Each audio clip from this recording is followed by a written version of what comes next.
California, and now lives in Lake St. Louis. She is close to many of her nephews, including Ethan Wicks, who some of you may know. Miss Teglo worked in corporate America for most of her career.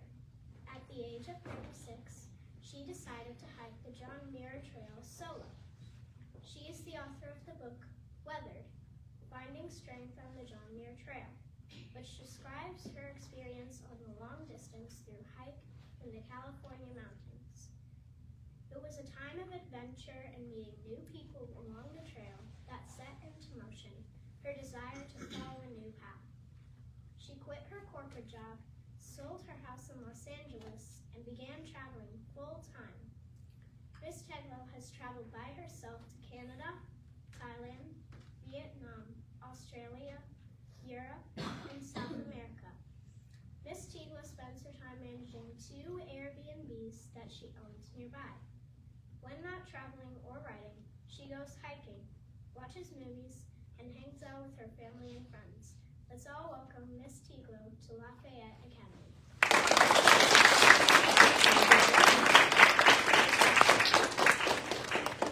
Hello. Thank you for welcoming me, and thank you for the introduction. It's great. So I wanted to talk to you guys about a long distance through hike that I did in 2016 and how it relates to fortitude that's required to do something like this. So while I talk, I'm going to play this little video so you can get an idea of what a long distance through hike is like if you're not very familiar with it. So I am just going to... So the John Muir Trail is, let me kind of move this so you can see. It is 225 miles through the California mountains that starts in Yosemite Valley, which is in Northern California, goes through the mountains, and it finishes at the top of Mount Whitney, which is the tallest peak in the lower 48 states. And it took me about 3 weeks to hike the trail. In order to hike the trail, there's no car camping. You don't have your gear, everything you have to have on your back. So in your backpack, your tent, your sleeping bag, your food, your water filter, you have to filter the water because you can't drink it straight from the streams because of bacteria. So in order to do something like this, because I was out in the wilderness for 3 weeks, I had never backpacked before actually. So I spent 6 months training, hiking every weekend, going to classes, reading books, watching movies to prepare. And once it was time, this is kind of the beginning of the trail that you can see in Yosemite, was hiking anywhere between 8 to 14 miles a day the first half, and about 14 to 18 miles a day the second half. So you go over a total 10 mountain passes. It's basically the equivalent of hiking up Mount Everest and down Mount Everest twice. So it's a lot of elevation. The trail is never flat. You're constantly climbing up, constantly climbing down. So this is kind of a video that will show what the trail is like. But what I wanted to talk to you about is, so on this trail, about halfway through, well, about day 6 or 7, I mailed myself a resupply because you can't carry enough food during in your backpack because there's also bears in the area, and so you're required to put all of your food into a bear canister, which is this metal container that bears can't get into. So you can, anything with a scent, any lotion, any food, anything has to go inside this bear canister. So you can only fit so much food in there at a time. So at about day 6 or 7, I mailed myself a bucket of more food, more supplies to this little campground that I was able to replenish. And then the next one was at mile 105, and from that point on, the next 115 miles, there's no resupply point. So it meant I could only fit 9 days worth of food in my bear canister, so I had to finish that last 115 miles or so in 9 days. And the mountain passes get 12,000, 13,000, 14,000 feet. So when I found out when I first started the hike, I had cell service for the first day, and then after that, there's no cell phone service. There's no trails hiking into it. It's pretty remote. You can't drive to the trail. You have to hike into the trail. And on the first day, a friend of mine, a coworker, said that she would come in and meet me. She would hike 7 miles in, camp with me, and then hike 7 miles out, up and down a mountain. But she worked Monday through Friday, so she had to meet me on a Saturday. And we arranged, looking at the map, there was only a few trails that she could hike in that day.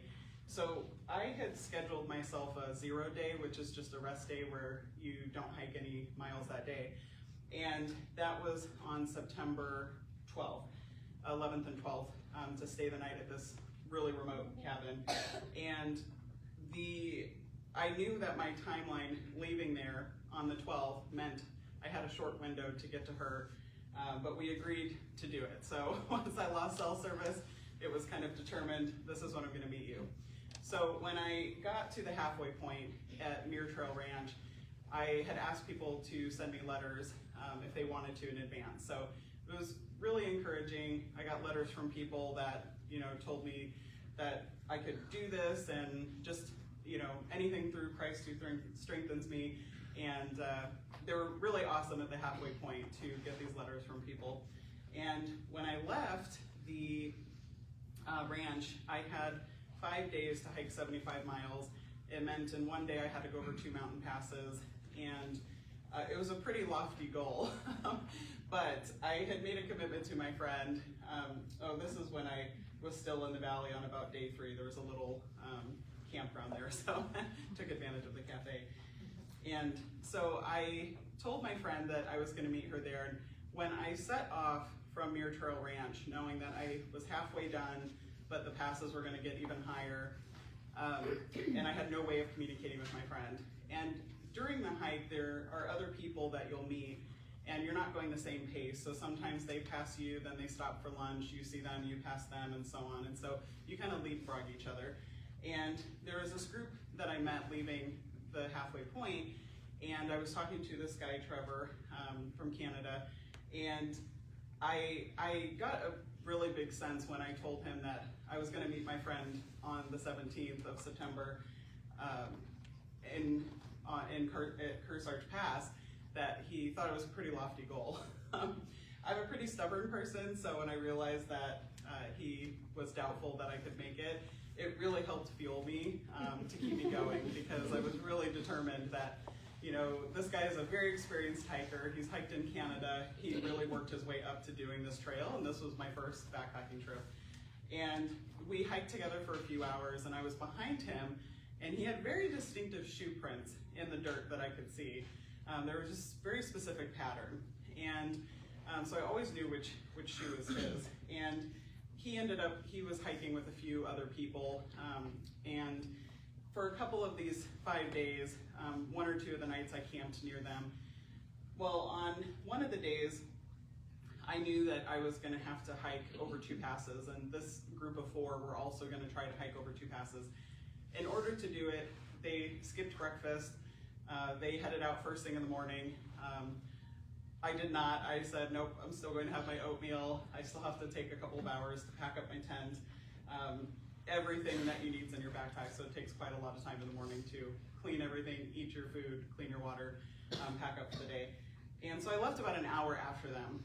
And and also I should mention, it was September when I hiked, so during the day it was usually pretty warm, about 70 to 80 degrees, but at night it would get pretty cold. Some nights there would be frost on my tent, and one night a cold front came in and it was literally freezing and windy. So it was as the mountains make their own weather pattern. So I set off that day. They had all left earlier than me, and I hiked over the first pass, kept going, hiked over the second pass. Sun was starting to set. It would set around 7:30, it would be behind the mountains and starting to get dark. It was about 6:30, and I hadn't seen anybody in hours. This is now getting later in September. You don't run into people going northbound, going the other way. And I needed to camp near water. So I was looking for water sources, and wanted to stop, wasn't sure. You always have to look for at least an area that's just a flat spot. I kept seeing Trevor's shoe print in the dirt, so it really motivated me to say, well, I know Trevor hasn't stopped, so I'm gonna keep going, because if they went this far, I can go this far too. And when I got to this beautiful lake that I saw down off the trail, I walked over to it, and one of the group of 4 was there collecting water as well. And he said, "Oh, come join us. We just got here 20 minutes ago. Come eat dinner with us." And so I set up my tent about 100 feet from them, got my dinner ready, and we all created a little fire, sat around eating our food. And Trevor, he actually told me, he said, "Christy, I really underestimated you. I did not think that you would make it this far because you left an hour later than us, and I didn't think that you were going to make it." And the woman in the group, she was a very experienced hiker, had hiked 500 miles on the Appalachian Trail, and she chimed in and said, "No, I knew you had it in you." And I told him, I wouldn't be surprised if she comes around that corner. And then just as I said that, you came around the corner. And so I started to really feel fueled to have one more day to meet my friend Tori. I had made it 2 passes. So the next morning, they were going to take an easy day because the day prior was so difficult. So the next day, I decided I'm going to leave a little bit earlier. I've got to make it to see her where Kearsarge Pass goes.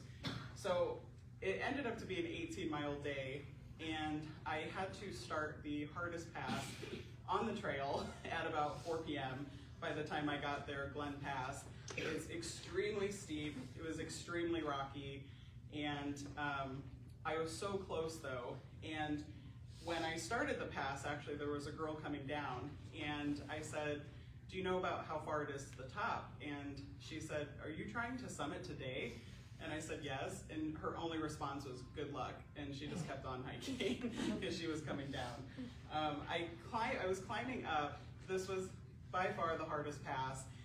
I wanted to quit so many times. This trail was just almost rock climbing up. And I really, in order to fuel myself, a couple of things. I really reached in to remember all those letters that people sent me, where they were so excited, they wanted to hear all about it.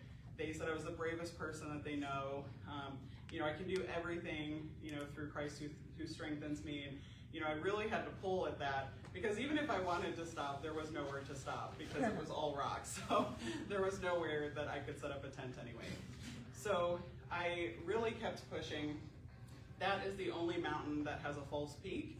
So when you're looking up, it looks like you're about to hit the top, and then you get to the top, and there's a lake and another peak that you couldn't see. So that was extremely devastating. I got to the top. I was the only person at the top of the mountain. It was about 6:30, 7 o'clock. The sun was setting behind the mountain. I felt very proud, but also in a lot of pain. So it was the one picture I took where I'm screaming in it because I decided I'm going to make it a real picture. This is just another couple I met on the trail. And I made it to the peak, and I knew that I was so close to seeing Tori. I was about 2 miles away. So I start heading down the mountain, and it starts to get dark, but it was too difficult for me to take my headlamp out of my backpack because my backpack was about 50 pounds. So it's extremely heavy, and it's one of the things that make the John Muir Trail so difficult is because you have to carry so much food and so much because there's no towns, there's nothing out there, your backpack is very heavy. So in order to get it on, I actually had to put my backpack on the ground with my knee, pull it up on my knee, put my arm through and swing it around because I could not physically lift it to get it on. So getting out my headlamp was going to be a big ordeal, taking off my backpack. And so I just, thank goodness it was a full moon, and I just kept hiking, and I got to the point where there was a sign that said Kearsarge Pass, and I knew that's the trail she hiked in at. And I couldn't see, so I had my camera in my front pocket, and I used the light to make sure that was the sign, because there weren't many signs on the trail. And it was the sign, but also there was a piece of a permit, because you have to have a permit to hike this, that was torn off from my friend that said, "Christy, we're at Charlotte Lake."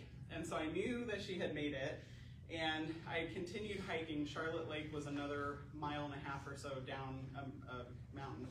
And thankfully, shortly after I saw the note, there was a flat clearing, and I just see this headlamp in the distance, and I hear somebody say, "Christy, is that you?" And I said, "Tori?" and we ran towards each other. And I was so ecstatic. At this point, I think it was 8 o'clock at night. It was now dark outside.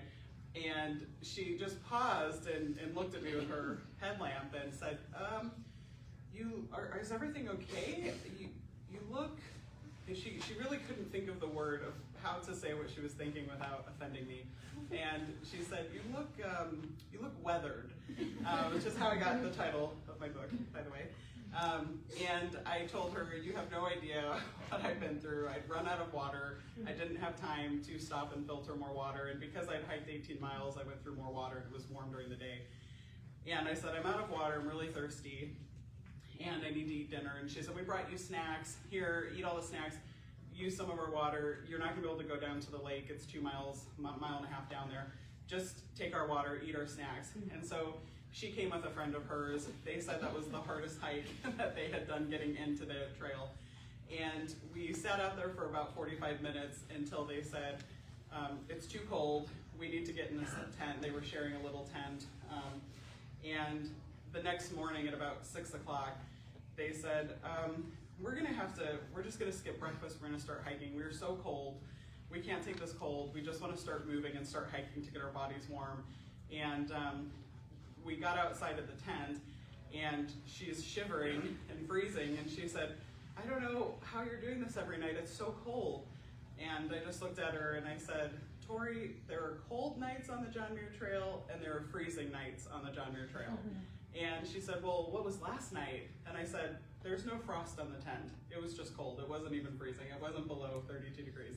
And she said, well, we can't do this. We're out of here.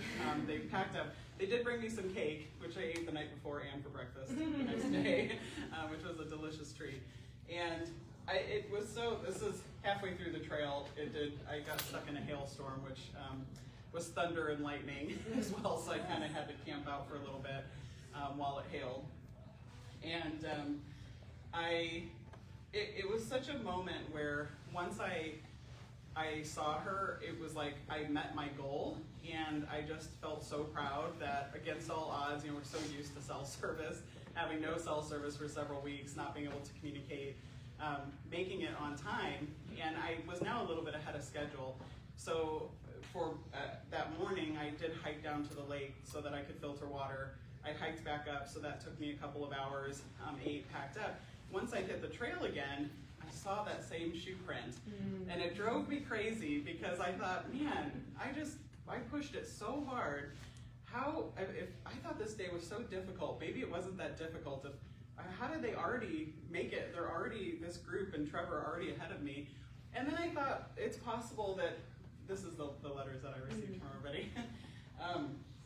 I thought to myself, well, if I met somebody who had the exact same shoe as me, and so it was very possible that it was just somebody else who had this same shoe, this very distinct footprint.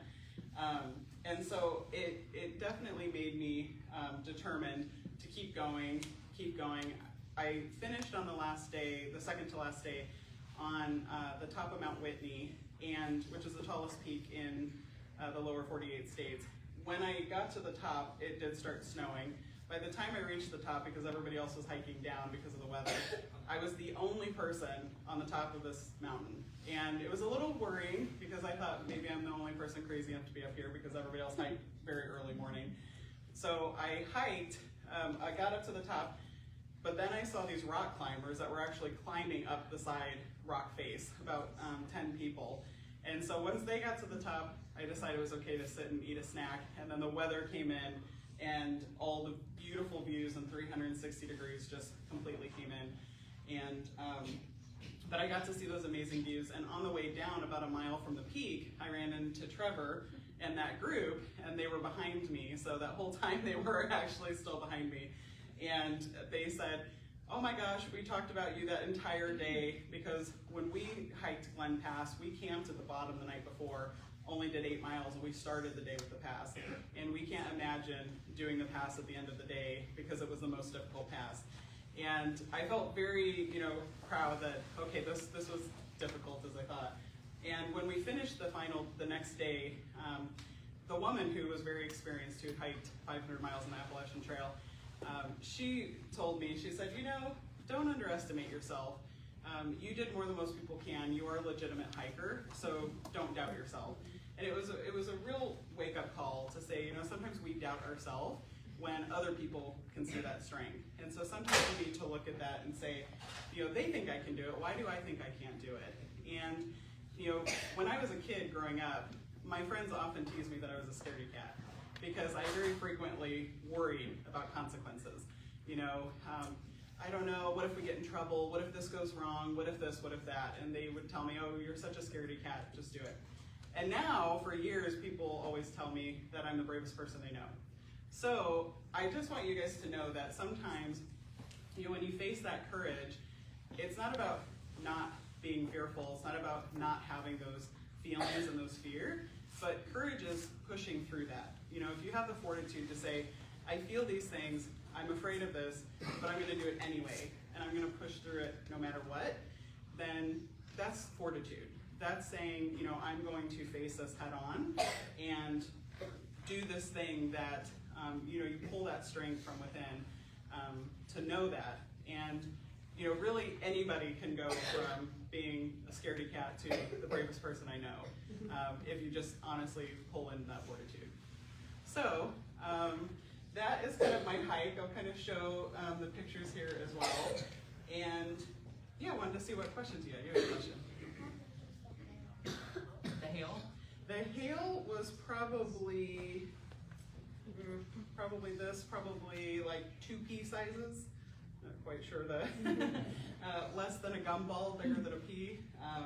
Thankfully, once it hailed, I had picked up at the first resupply 2 little hand warmer packets that you can put inside your gloves because my hands were very cold in my gloves. So I put those inside and they worked really well. And the day that it hailed I had to rush to get to Muir Trail Ranch, and so I was able to actually sleep in a cabin that night. But the mountains have such a crazy weather system that while it hailed on this side, once I crossed the other side of the mountain, there was no hail. It was sunny, it got warm again. It really truly is its own weather patterns that just, because you're at such high elevation, most of the trail is over 10,000 feet, and so sometimes it's harder to breathe because the oxygen is thinner, and because it's such high elevation, weather patterns, clouds, rain, snow come in really unexpectedly. Yeah. Took me 3 weeks. 3 weeks I was out there. 22 days. 2 days were about half days. So yeah, it was a pretty long time. And that's the other thing too that people don't realize. Half of the battle with a long distance hike is the physical challenge, but then you have the challenge of living, camping, eating, getting your food, and then the third challenge is mental. And there are a lot of people who give up on this trail because mentally it's just very difficult. Looking at a tent night after night, filtering your water. The saying on the John Muir Trail is everything is work. Everything that you want to do. Going to the bathroom, getting water, getting food, everything requires work. Yes. How many miles was the trail? It was about 225 miles. And technically it's 211, but that's at the top of Mount Whitney. So unless you're getting helicoptered off, you have to go another 11 miles down. And then the trail is estimated to be off by about 15 to 16 miles, which I can account for.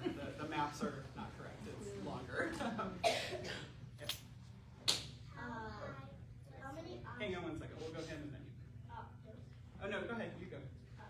How many obstacles do you think you had to pass? Obstacles like what type? Like rivers, rocks. Oh, that's a good question. Hundreds. Thankfully, because I went in September, most of the rivers were low enough where there were either rocks or a log that was going across, and I had my trekking poles, which really helped because I could just balance myself from one rock to the next and use my poles so I wouldn't fall. Or there was a log across the river. You can really only hike this trail June through the beginning of October, and the people in June, because the snow is still melting from the winter, the rivers are really high. Sometimes you run into snow at the mountain passes, but sometimes when the rivers are so high, it can be very dangerous because the water is up really high. So I really prefer to hike in September because I only had to take off my shoes once to cross water. Otherwise, I was able to just go on the rocks and logs. Yeah. How high was the mountain? The tallest one was 14,505 feet. And that is the tallest mountain in the lower 48 states, the contiguous U.S. So the only mountain in the United States that's higher is going to be in Alaska. So it's pretty high. Yeah, go ahead. How many deer do you think you saw? You know, I did not see that many deer. I would say probably 20 in all of 3 weeks, because a lot of the times, you know, they're in the trees or they're hidden. One time I did come face to face. I usually hiked with these are all the snacks that my friend brought. That's not lightning, that was just a weird lightning. This was my campsite after meeting my friend. I usually would listen to my headphones with music while I was hiking, and on the second or third day I actually was kind of looking down at the trail, and I looked up and there was a deer about 10 feet away, and we just kind of looked at each other for a while, and then he pranced off. And I never saw a bear.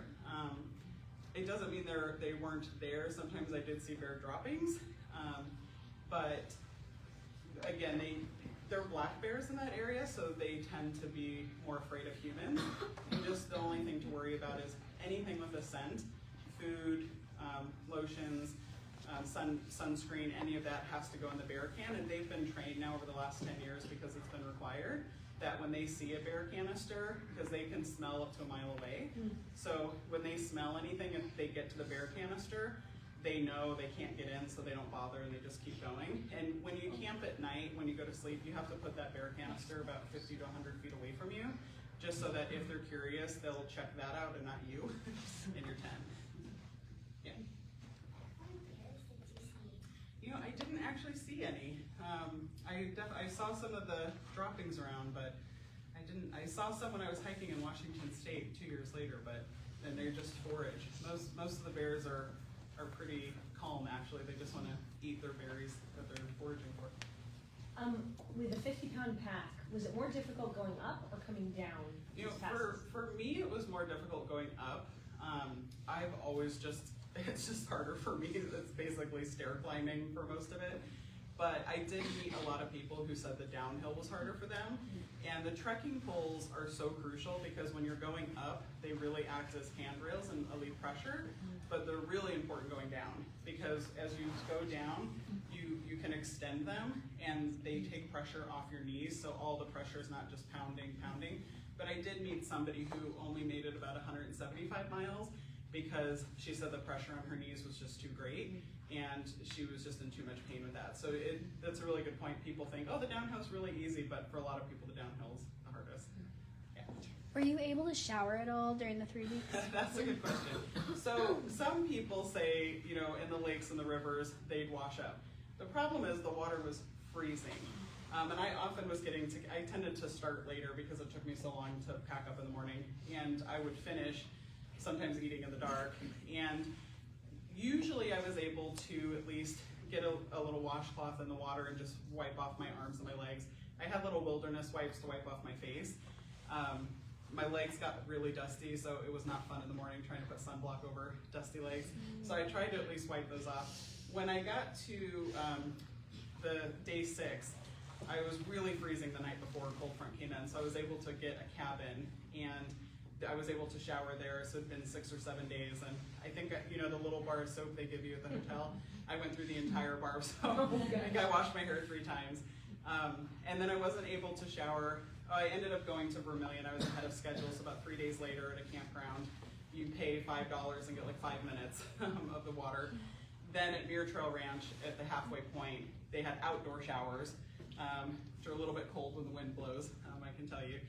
And then from that point on, I went 9 days with no shower and barely any cleanup. So yeah, the first thing I did was spend quite a bit of time in the shower, and that dirt just gets stuck in your nails, and it really just does not come off. Did you see any other animals that you? You know, there's a lot of chipmunks and squirrels and marmots. And marmots are about this big, and so, oh yeah, this is a chipmunk.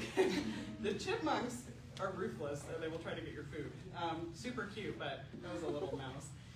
The marmots, this is climbing Mount Whitney, the tallest peak.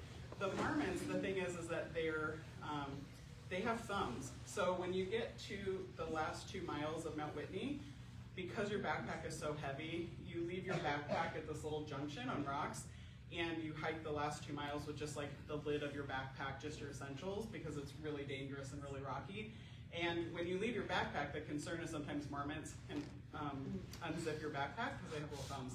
So I actually saw them when I was there trying to get into somebody else's backpack, and I had to shoo them away with my trekking poles, and then somebody else helped me out. They put rocks on my pack so that they couldn't get it. But mostly it was small rodents. It was chipmunks, marmots, squirrels. There really weren't a ton of animals. Go ahead. Do you have to guess how many people did you see? You know, I would say in the 3 weeks, I probably saw 100 to 200 people. Usually you're seeing them coming the other way, and so it's just a hello. I was going southbound, they were going northbound.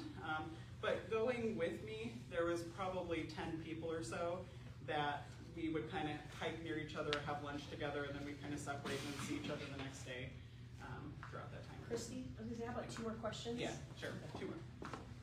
Go ahead. How long did it take you to get to the top of the mountain? Like, how many hours? On the tallest peak, that one, Yeah. yeah, that one took me, I can't, these are the rock climbers at the top. That one probably took me, I can't remember, probably about 5 hours or so from where I was camped at the lake to get up and then had to go back down. Yeah, hold on, let me get her. No, you know, I'm not sure that there's a ton of mountain lions in the area. I know in Southern California, where I was doing my training hikes outside of Los Angeles, there are mountain lions, but I've never seen them in the trail. They do tend to hide. The thing is with mountain lions, if they are going after prey, they stalk their prey, so they're usually hard to see because they're in the bushes. Where can we find your book?